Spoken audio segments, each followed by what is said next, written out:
আসসালামু আলাইকুম। আজকে আমার রেসিপিটি হলো পুঁইশাক ভাজি। চলুন দেখে আসি পুঁইশাক ভাজির রেসিপিটি। আমি প্রথমে দিয়ে দিয়েছি একটি কড়াইয়ে পানি। কারণ পুঁইশাকগুলো সিদ্ধ করতে হবে প্রথমেই।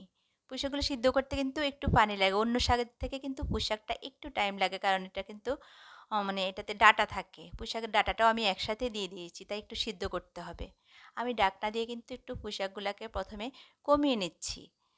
নিয়ে তারপর দিয়ে দিচ্ছি লবণ, রসুন কুচি এবং কাঁচামরিচ দিয়ে আমি এটাকে সিদ্ধ করে নেব। শাকগুলাকে একদম ভালোভাবে সিদ্ধ করে নিতে হবে।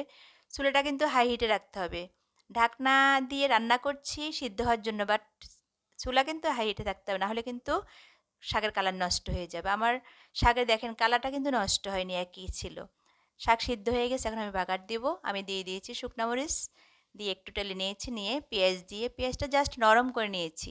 শাকগুলো দিয়ে দিলাম, দিয়ে শাকটা এখন ভেজে নেব। আমার শাকভাজি শেষ। এইভাবে শাকভাজি করলে অনেক বেশি ভালো লাগে খেতে। আমি শাকটাকে একটু সার্ভ করে দেখালাম, কত সুন্দর কালার আছে দেখেন। এভাবে অনেক টেস্ট হয় খেতে। আল্লাহ হাফেজ।